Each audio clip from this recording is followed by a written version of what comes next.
Welcome everyone to our virtual book launch for 1 Second Ahead, A Fool's Guide to Teaching Drama by Richard Weingartner. This event is being recorded. If you don't want to be seen or heard on this meeting, you can keep your camera off. However, because this is a historic and auspicious event, we hope you'll keep your camera on so we can see you and so we can remember you. My name is Cindy Barlow, and I will be moderating this event. I have known Richard for over 30 years. We have worked on many projects together and supported each other in our work and our life goals.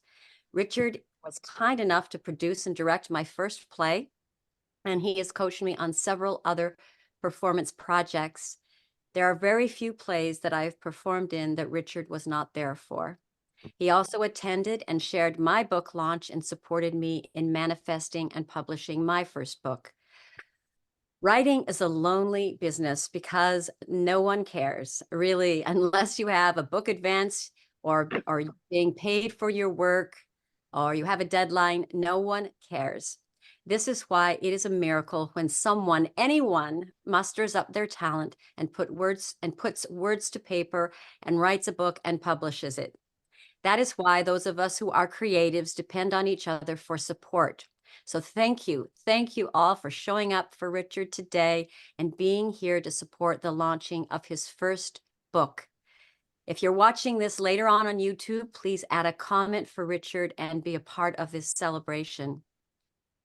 As long as I've known Richard, my experience of him is he is committed to his art. He is a master creator. He has always worked tirelessly and unselfishly to help others actualize their potential. He is a genius figuring out hard to direct scenes and scripts. We are fond of saying about Richard, I don't know how he does it, because so much of what Richard does and has done has come from a mind that does not think like most people. He is an original, and over time, he has proven his genius. His first book, 1 Second Ahead, A Fool's Guide to Teaching Drama, which is right behind me, takes us into his world where we can glimpse his genius. Today, we're going to have a chance to hear about how Richard conceived this book, and we'll also have a chance to share parts of the book with you. But before we start, let's just see here who is here today. So if you are one of Richard's students or former students, could you raise your hand? Let's just see who we have here. Awesome. Great. Thank you so much for showing up here. If you worked with Richard in the past on a play or a project, raise your hand. I can see some digital hands up there. Welcome, you guys. And if you're a family member or a friend, raise your hand. And just out of curiosity, because I know Richard will want to know, raise your hand if you have read the book, his book. If you've read it, raise your hand. Okay, wonderful. And if you've ordered the book, raise your hand. If you're planning on ordering the book after this, raise your hand. Thank you. Okay, well, here's how our event will unfold. We'll begin with a few words from Amy Weingartner, who is not only Richard's sister, but has been his agent, editor, and publisher. And after that, we'll have Misha, if he is here. Is Misha, are you here? I can't see. I am. Oh, okay. Raise your hand so I can see you. Ah, there you are. Okay, great. So, and then Misha will read some of the foreword from the book. He wrote the foreword. We'll have Richard talk for a few minutes and read a little bit in his book. And then we do have readers who'll read and share from Richard's books. Our readers will share in this order. So don't worry about remembering it because I'll be taking care of you here. But the first one will be Julia, then Valerie, then Isaac, then Alex, then Danielle, then Allison, and then Valerie again. And each reader has up to 3 minutes to read and share. There will be a timer on the screen to help you keep your time. And then when it's up, just wrap up when you see that it's time. If you run over, don't worry, we'll take care of it. After we've read from the book, we'll open up the room for questions and more interaction with Richard. We'll wrap up this portion of the event at 6:55 p.m. However, this room will stay open for 15 or 20 minutes for those who'd like to visit and share more. A couple of housekeeping items. Please keep yourself muted with your camera on.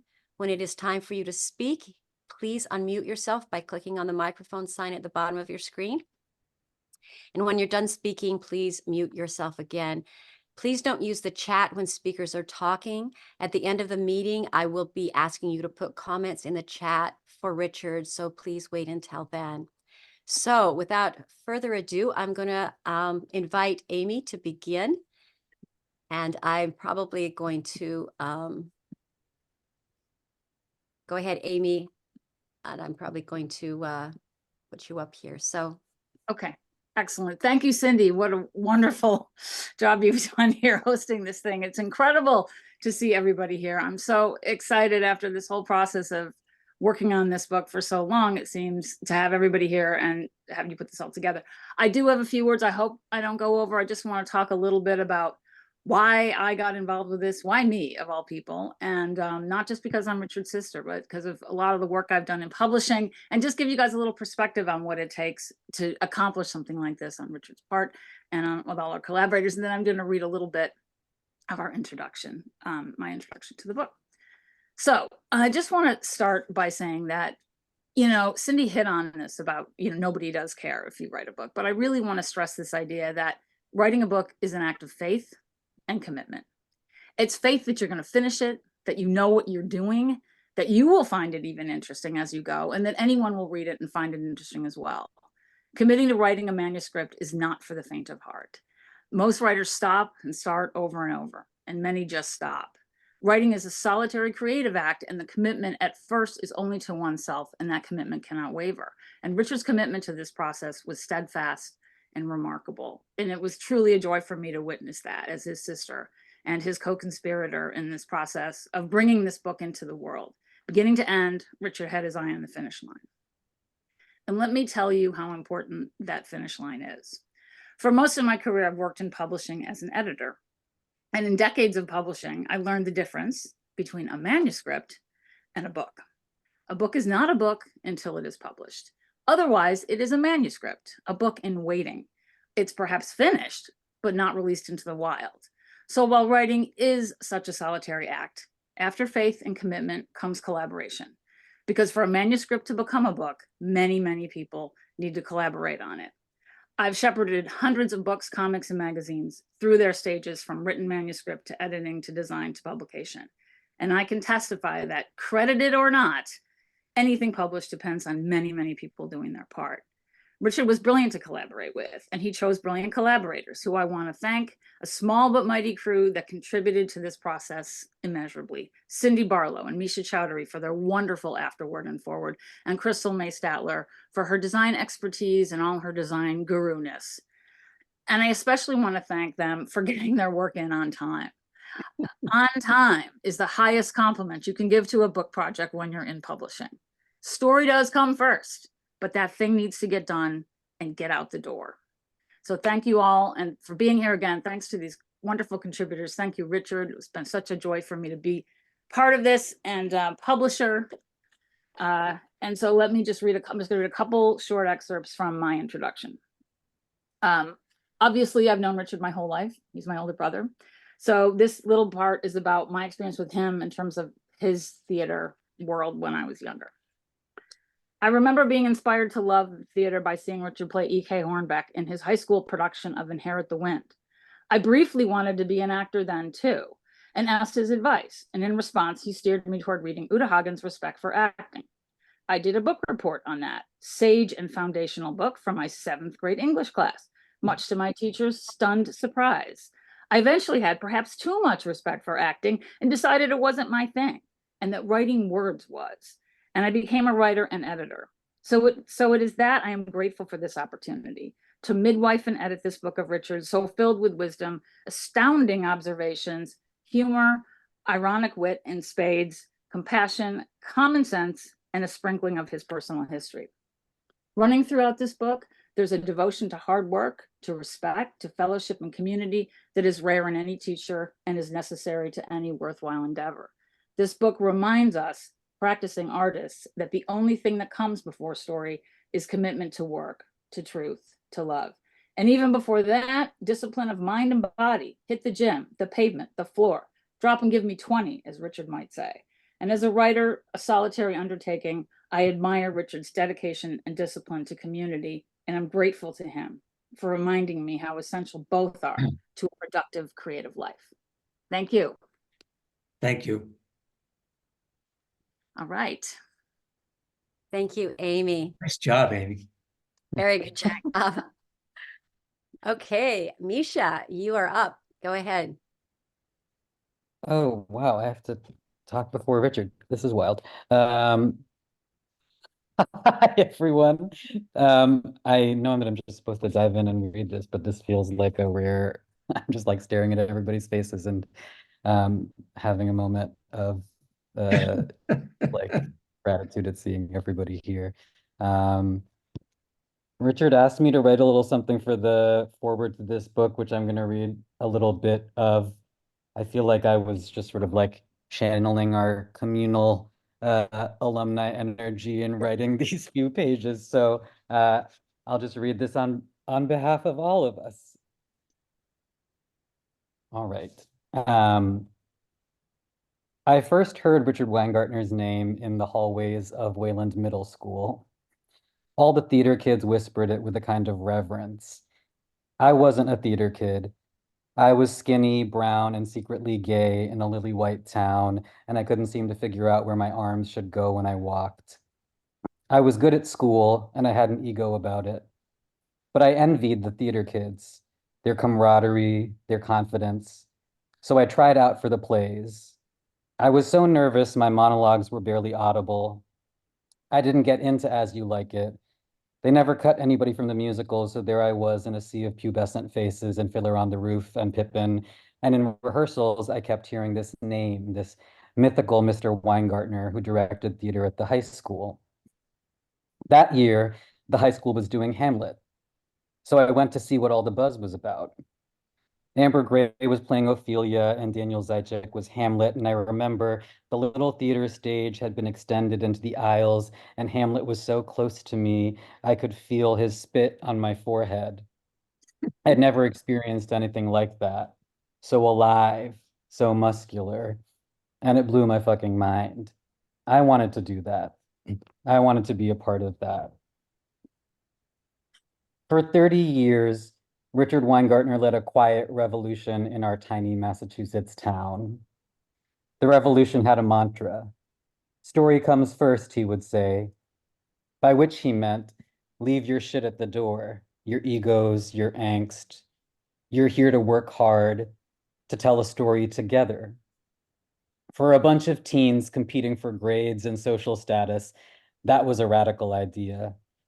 We walked into the little theater seeking praise, but we quickly learned it wasn't about us.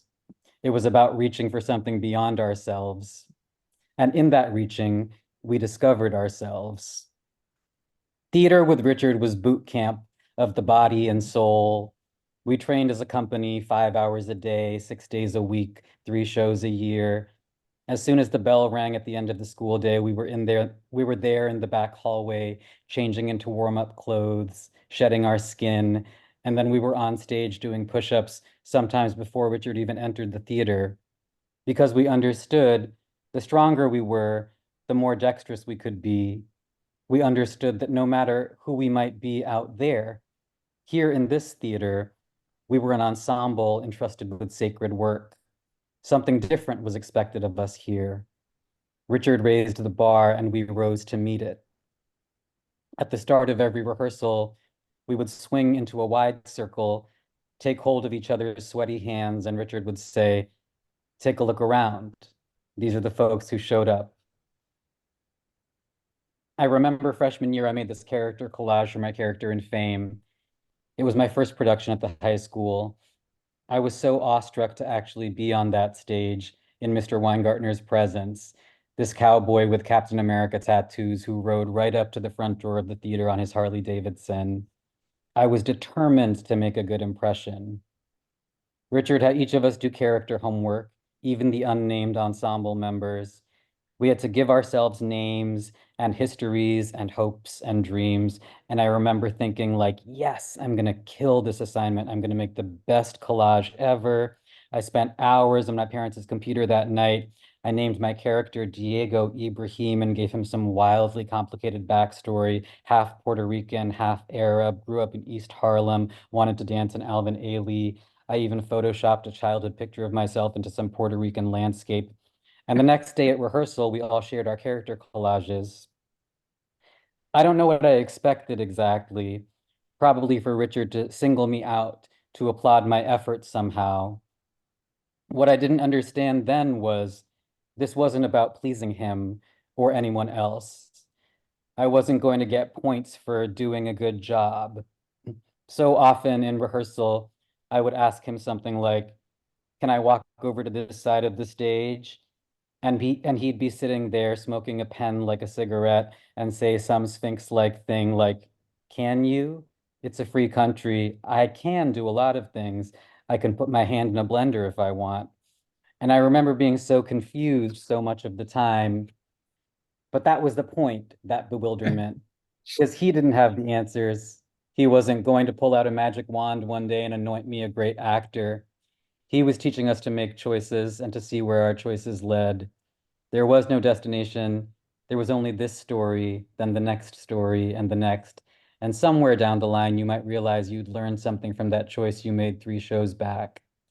I'm still unraveling what I learned in those rehearsals with Richard more than 20 years later. Okay, I'm going to pause there. And also, I'm going to give Anna Hattingham credit for I like called Anna and I was like, what is that thing that Richard said once, or that Blender quote is, I'm citing Anna there. Thank I never you for said it. letting me read a little bit of something. Thank you, Misha. Thank you. That was amazing. Thank you so much for sharing that and being a part of today and of this book. All right, I'm going to turn it over to you, Richard. And yeah, go ahead. Great. Thank you, Cindy Lou, for moderating and spearheading this event. And I just want to get right to it. And also,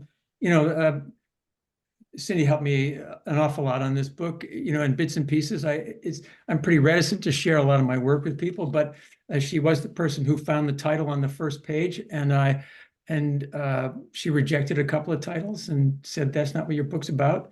And when somebody tells you that it says, this is the title of my book, and then they say, no, that's not what your book's about. I was so grateful that she found the title. And at the same time, I was like, no, but it was great that I got it in that process. And I was angry and I was kind of disappointed at the same time, and I had to fight for it. So I was appreciative of that. Amy, I'm gonna sort of bounce around here. Working with my sister Amy has been and still is such a gift. Amy and I speak in this shorthand, and as I mentioned, Crystal May Statler, and I'm sure she had to sort of decipher kind of what we were saying, because we spoke the same language, and then she would give us a suggestion, and my fantasy of our rejecting it is like, no, that's not right. We don't want that. But she has such patience with us, and she was so spot on. And when you take a look at the book and you see it, it really is her design coming through. And I don't even have a real copy of it. I still have a not for sale copy. And it was just so amazing to see all the way it felt and it looked, and to hold it in my hand. And I'm just grateful for her patience and her positivity and her creativity, because I'm sure that someday she was just like, what are these people talking about?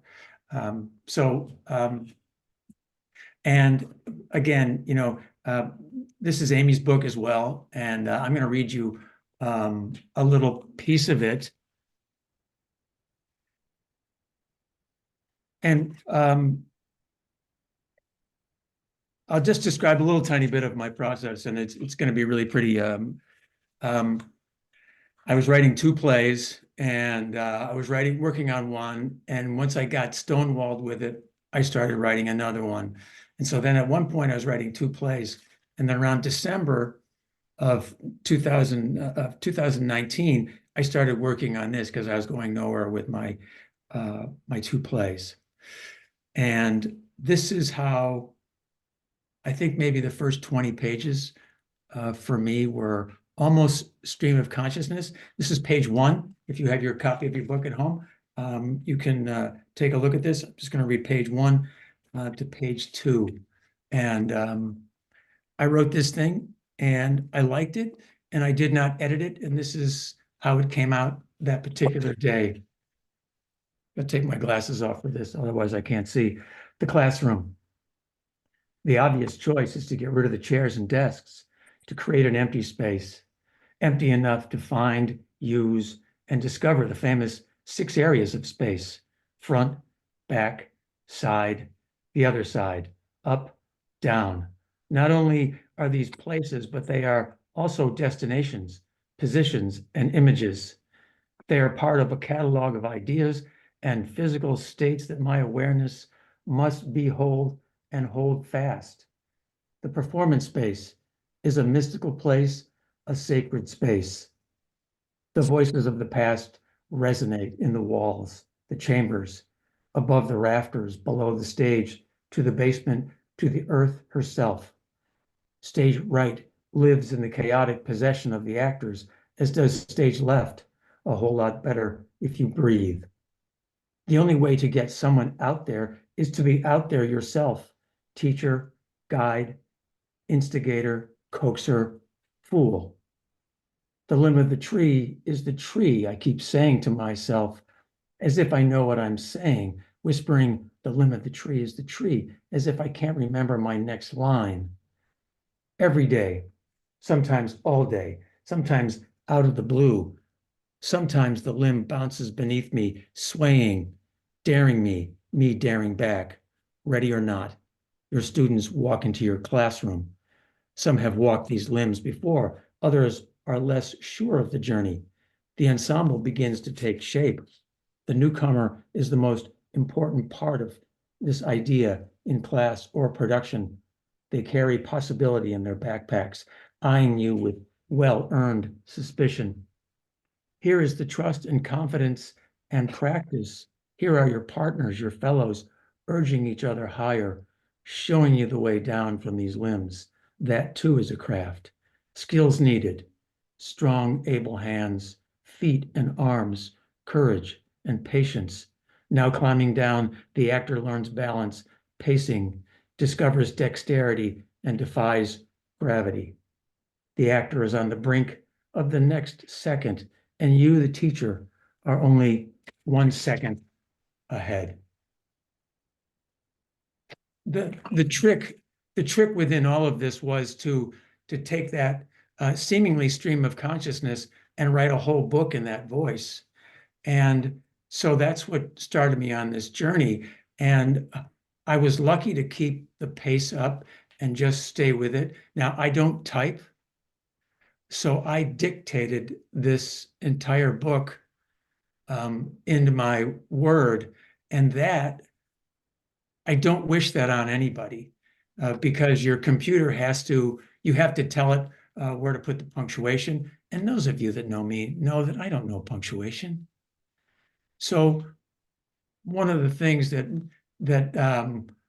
I would try it. It's kind of a cool thing. You can do it with I invited somebody to this particular thing, and when I spoke it, they said, "When is your boat launch?" Because I spoke it into my phone. It's like, I'm having a boat launch.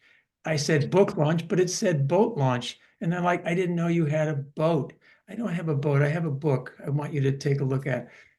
So the foolishness that goes involved when you're sitting by yourself at a desk and a computer and writing, it takes a long time. And part of my process was to write it out longhand, and then I would start dictating it. So by the time I got to the end of the book, and I kind of wrote it, the way the book is how I wrote it. And by the time I got to the end of the book, where this whole section is in Hamlet, by the time I started putting that into my computer, a year had gone by. So I'm now reading notes that are almost a year old, and I'm looking at this stuff going, what does this mean? And so that was the process. And so much of the book is not about where I taught. I don't even think I mentioned the high school where I teach in the entire book. I think it's only mentioned by Misha. And it's really just about the process of failing at the process. So that's what the journey was about, is figuring out where to go each day and just simply write about those children that came into the room. And it really is for teachers. It's also for students. And I guess it's for people who know me. But at some point, the feedback I was getting were from people who had never been my students. And it was startling to hear them talk about the narrative of the book. I will ruin the ending for you, is that eventually, way in a long period of time, I pass away and go to heaven. And that's how the book ends. So that's kind of the story in there. And there's no really any, if you have a question about that, you can certainly ask it, but let's move on. Thank you, Richard. We will move on. Thank you, everybody. It looks like we've got a few more people having come in. I just want to make sure. I'm not seeing Valerie here. Valerie, if you're here, will you raise your hand? Oh, okay. All right. I didn't see your name. All right, good. I'm sorry. I had a family member pass away, so the day's been kind of hectic. Oh, dear. Yeah, yeah. All right. So, Well, thanks for being here. So I'm going to just repeat. We're going to start with Julia, then Valerie will be 2, Isaac will be 3, then Alex, then Danielle, then Allison, and we'll finish up with the second reading that Valerie you have. And I'm going to ask everybody to try and stick to 3 minutes. I will be timing you. But if you go over a little bit, that's fine. You'll see the timer in the corner or probably around me. And I will call on you. So wait until I call on you before you begin. So let me get the timer up here. Can I ask you a question? Yes, go ahead. Forget it. I'll get it. I'll ask it later. Sorry. All right. Okay. So Right. our very first, I believe is Is it Julia. Go ahead, Julia. Hi. Okay. So I'm reading, if you're following along at home, page 17 starts right after school. Processing.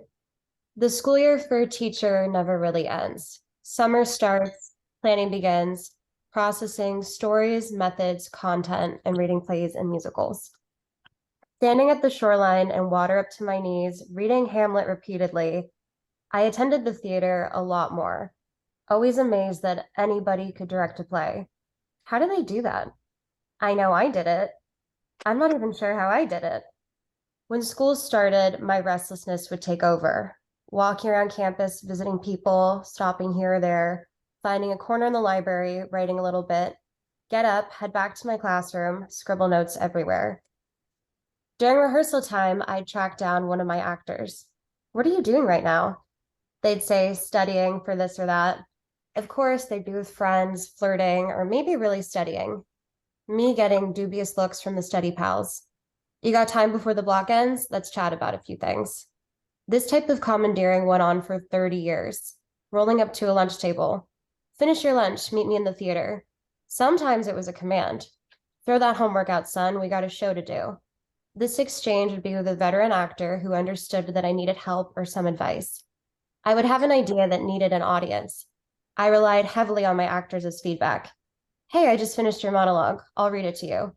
Sometimes I would narrate an opening sequence, act out the blocking, play music cues, acting out different parts just to get it out of my head.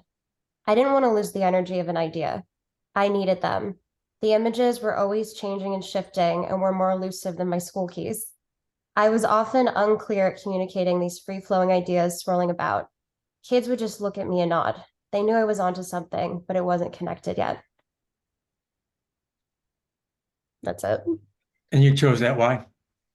You know what? It just brought back like a lot of good memories. I feel like I'd always see you like walking through the commons and like grabbing kids. And then as a senior, like a junior, you would come get like me for something, or I don't know. It made me laugh. Yeah. No, that's good. That's why I'm glad you chose that, because that was such a typical notion of me going, I got to find somebody because I'm lost unless I get some help. That's perfect. Yeah. Thank you. Julia, thank you. We are going to bring Valerie up, and Valerie, you can go ahead. I'll start the timer again. All right, there we go. So Hi, there, Valerie. yeah, so this is, I got page 80. I cannot pour you inside the touchable moments that are long past, where we all became artists together. We had no other path before us. At that time, I felt almost no connection to the institution, even to myself, living on the adrenaline of desperation, 10 steps from being lost. Be okay with chaos and loose ends. If you don't know, so be it. Work it out. The interrogative, use it, ask the questions.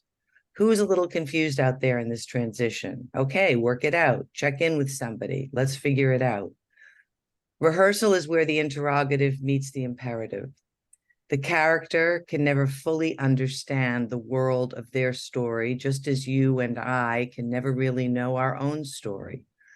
Both actor and character are compelled by the circumstances of life that reveal true its purposes. We give characters objectives, goals, intentions, needs, wants, actions, targets, as if we know how to find our own past the brief clarity we pretend to possess. Characters imbued with obstacles, detours, traps, and flaws, the convincing that passes as endeavor. Oh, but lo, we are striven, blind, onward. And I picked this because sometimes I don't know what the fuck I'm doing.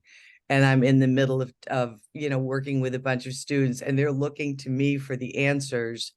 And I have to ask the questions to them, and we have to figure it out together. And I just felt like Richard was talking to me.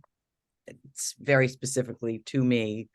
And I could, whereas the other parts of the book were more like an observation of things that he was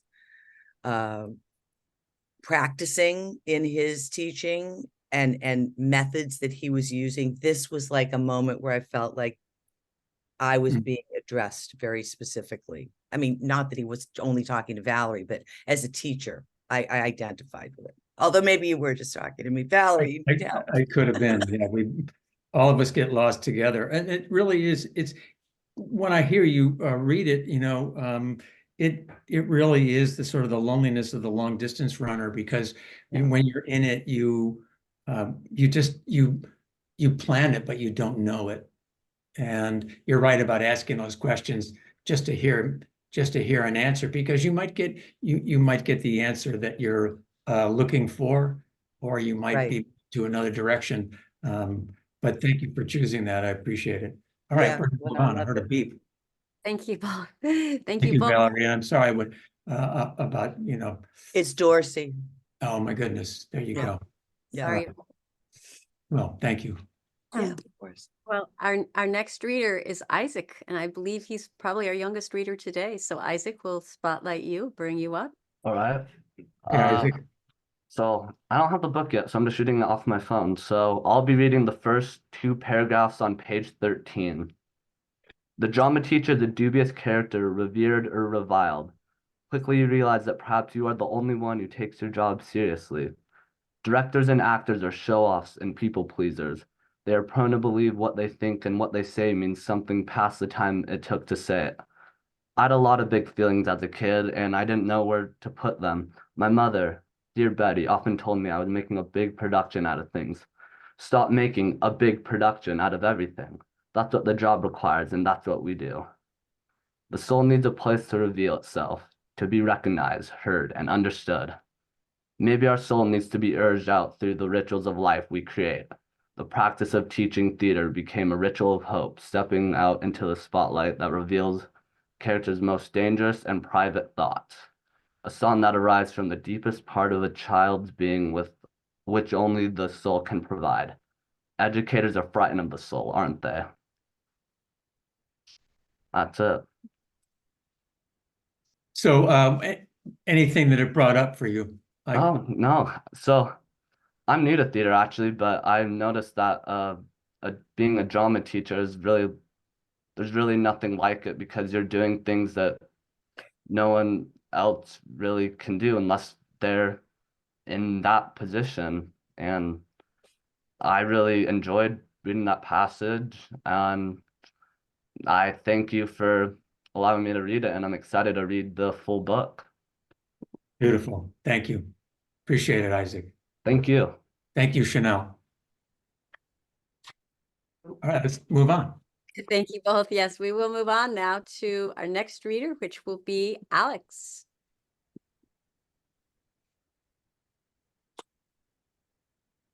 So Alex, Alex from anywhere. Suddenly I've forgotten how to use Zoom, sorry. I'm just gonna jump in because I think I have a little bit of a long chunk. I'm gonna read a portion of Chaos. starting on What page are you on? Page 51. I think our pages are different from your copy to my copy, but My copy is 51. okay. Yeah, Where are you gonna read to? I'm gonna read starting at Chaos, and then I'm just gonna skip this middle chunk while in college. Okay. Yeah. Okay, you're skipping the best part of the whole thing. Okay, cool. No, I'm kidding. Sorry. All right, go ahead. Chaos. All theater is experimental. Old stories, new stories, scripted or workshopped, original work always begins with seemingly lucid ideas that are impossible to clearly communicate. That never changed. The research begins. Maybe it's film or music that opens the theatrical mind, this story side of the brain. Story lives within an odd compulsion of need and practicality.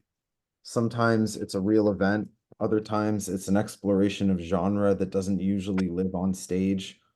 Original pieces are the invention of time, space, and history, propelled from the mystical, falling from the ethereal plane, maybe coming out of a radio station on a rainy morning. Creativity?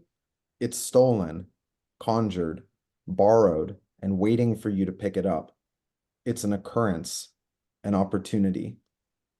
And I'm just going to pick up after this page on conflict. Conflict is always about belief. The drama class and the theater production are not the same experience. I was trying to merge the experience of both. Outside of this, I was having a particularly busy summer. After teaching all day, I would go to my second job, cleaning offices. I just graduated from college. I was making relationship and career decisions. I was leaving a place where I felt a certain type of security to a place where I had none. Somehow, I got my bearings, and we started this investigation into our dreams. It was one of the few things that we probably had in common. Why do we dream? What are they? Has anybody had a bad dream? Everybody raised their hand. Anybody remember a dream? Okay, tell us about it. Dreams are fun to talk about, hard to make sense of. As a kid, I had fever dreams, snakes flying around my room, really frightening stuff. I ran into my parents' room hooting and hollering because I believed they were chasing me. My dad used to reenact this dream, and he would laugh until he cried. All of us all of us grow up with performance art in some form or another. It is by no accident we tell stories. Somewhere I found a blackboard on wheels with chalk and an easel with a big pad of paper and markers. This became my teaching tool for the next 40 years. The Boston Public Library became a source for dream art, and the dream analysis of Carl Jung appealed to my sense of loneliness and isolation that have been traveling my partners. I think I'm out of time, unfortunately. So tell us how that you picked that one. This one and I think really encounter chaos quite frequently in art and art making. We make work together, Stacy. Easy. So I've just been the process, it's just always chaos. It's just for me, it's always chaos, and it's always dream, and it's always just beyond knowing. It's kind of where the sweet spot is. Yeah, I get you. And so that chunk that you didn't read is really about me as a college teacher, like 24 years old, having a group of kids that completely hated every moment they had with me. And because they were all cut from the musicals and I was their door prize. And I decided to do an original piece and they were like, we hate you. And they were vicious. But somehow we, I don't know, we found a common ground, which were, I told them my flying snake dream and they were like, oh yeah, that's nothing. So thank you for finding that section. Who's Yes, next? we have Danielle next, so I will, you're spotlighted, Danielle, and go ahead. Okay, What page are you on? we're gonna be 149, play analysis and spycraft, and we're gonna go until the top of 150. Play analysis and spycraft. Play analysis is really homework. Homework is training. Thinking of it any other way will send me outside pulling weeds next to the driveway. Play analysis and pulling weeds are more connected than you might think. Both have roots that must be uncovered, both require tools. For weeds, I use a worn-down bread knife with the tip snapped off, inspired by my dad, a purveyor of homemade weapons. Spycraft left over from his days in the OSS, Office of Strategic Services, which later became the CIA during the Second World War, no doubt. I am the proud owner of a Louisville Slugger he repaired with electrical tape for use in close quarters combat. In this typical scenario, he would have me come at him in a threatening manner as if I was an intruder. He would be holding the higher ground on the landing right near the laundry chute. On my approach from below, he would employ the Louisville Slugger to first disable my advance with a blow to the sternum. As my reaction imploded upon me, he would spin the Slugger as if to split the skull of his adversary, me, as I dropped to the stairs beneath. We would practice this in slow motion as not to create any further trips to the emergency room, which happened upon occasion. Well, at least once.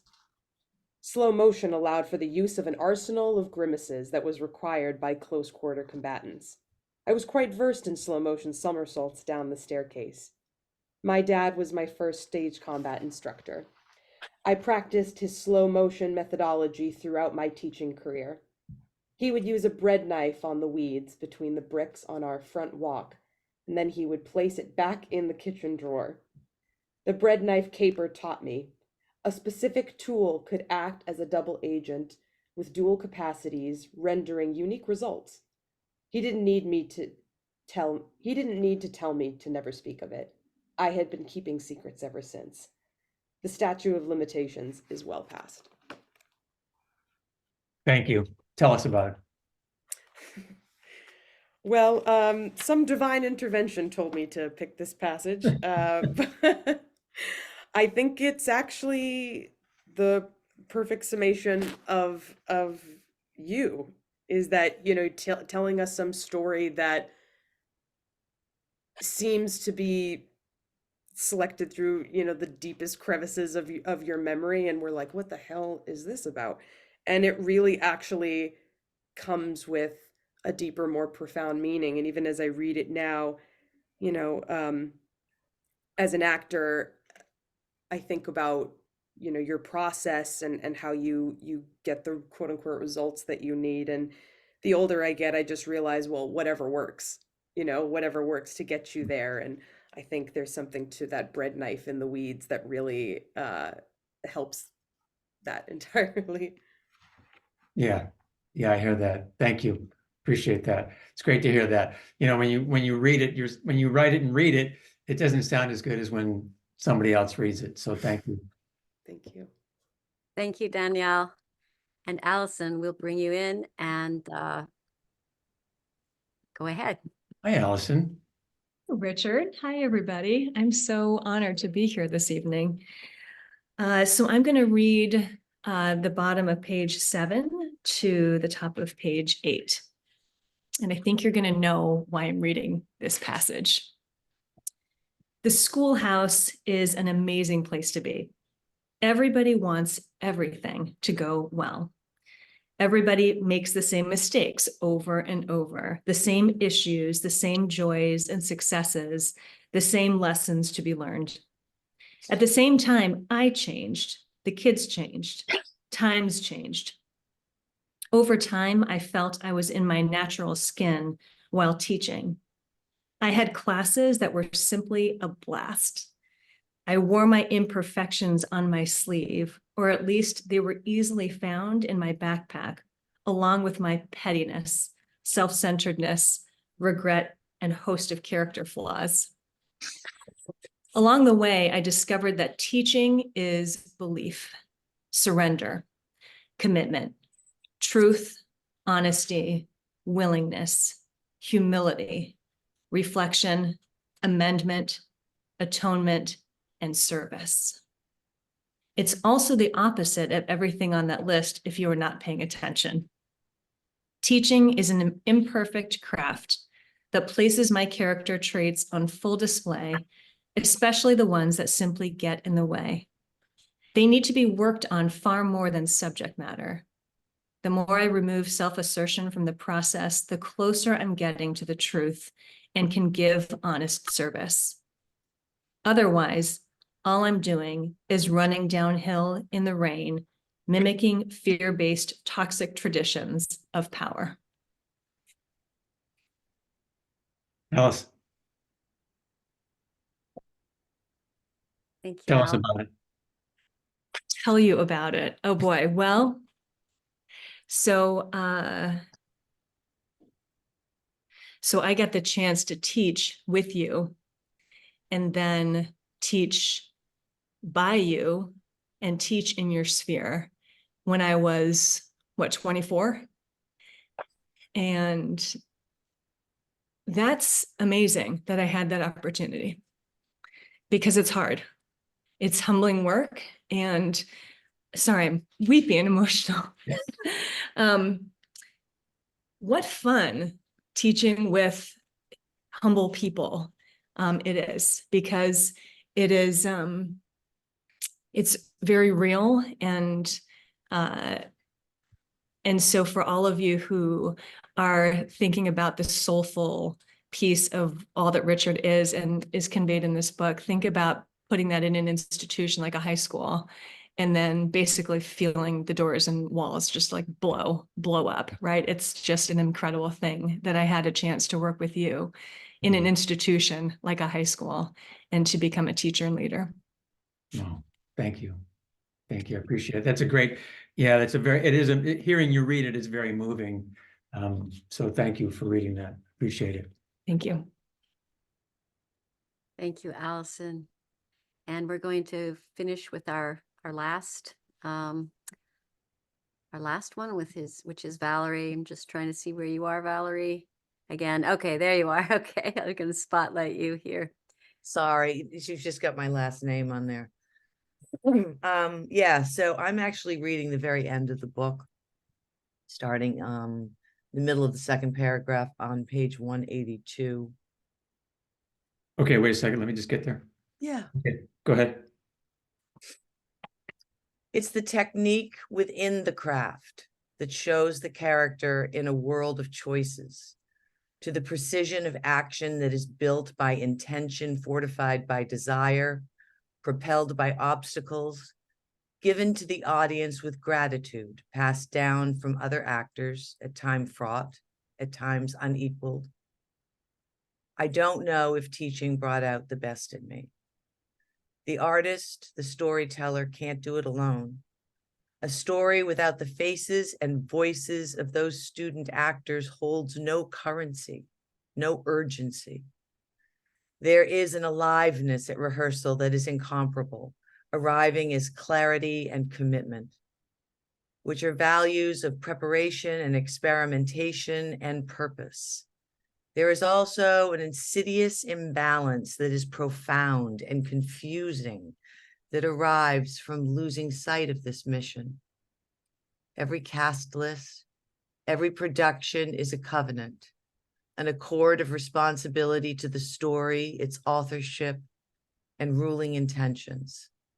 Story comes first, lives in the inspiration of come together in a promise or compromise. Sitting in the seats of an empty theater, the story is playing out in my head. The pestering doubt, the second guess, the distracting voices, the unanswered questions not yet asked. It's all part of the process. That's just the way of it. I get up, walk down the aisle, jump up on stage. I am at home in this space. It is almost everything to me. I wander around backstage. There's a light left on. Man, there's so much stuff back here. Platforms of all sizes, dubiously built, rebraced, repainted, recycled from how many shows? Stair units, columns. I always like those. Debris of all descriptions, sawdust, someone's backpack, more platforms, wooden chairs painted black. Almost everything is painted black back there. Half of an extension ladder. That's curious. Scaffold pieces, trunks, stacked on trunks, stacked on cubes, painted scenic flats, stockpiled floor to ceiling, old production signboards, the whole place a fire hazard. There ought to be a sign that says all teachers go to heaven, all techies go to heaven. Turn the light off, open a backstage door to the hallway, then another. I walk out on stage to the empty sound of my boots, standing there, listening, all those voices here in the stillness. And I chose it because I could see it.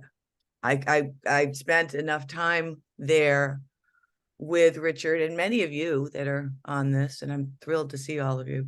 Hi, I mean, I'm really, I remember all of you so well, and it was a remarkable thing to witness and be a part of in my own little way. But there were many a times when after rehearsal was over and Richard and I were sitting in there and I saw him do that dance, that jump, that hop up on stage, and it was like a hop. And, you know, the kind of Clint Eastwood saunter to the back where he'd disappear and I'd hear doors shut or I'd hear some, oh my God, blah, blah, blah. And then I just saw him. I saw you, Richard, just standing there. You and I have talked about this. And it brought a tear. And first of all, whenever you said, I don't know if teaching brought out the best in me, well, you know, get rid of that because you were phenomenal.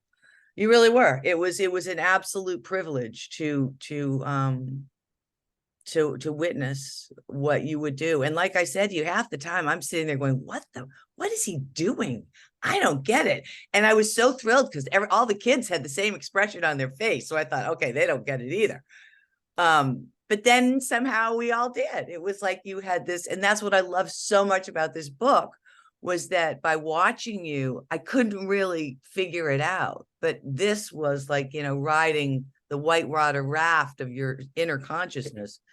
And I was like, oh, now I get it. Now I get it. You know, and plus I've been teaching for 22 years. So I've developed my own kind of way of doing it. But I just love that image of you, and it just brought everything together for me. Thank you. You're welcome. Valerie. Thank you all. It is time to close here. Thank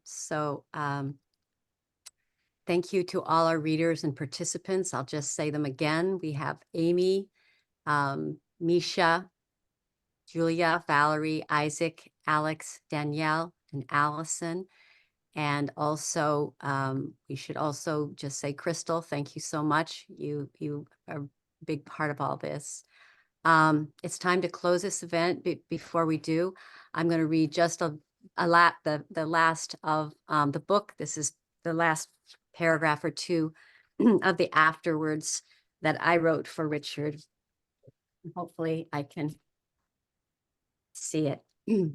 1 second ahead, A Fool's Guide to Teaching Drama is a profound gift to drama teachers, students, and directors, as well as anyone who loves the art of the theater.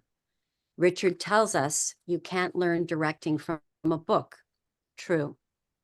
But I did learn about the beauty of poetical realism and uncovered new mysteries of the creative process from this intimate self-portrait and real-life portrayal of the methods he acquired in his over 3 decades of mastering his craft.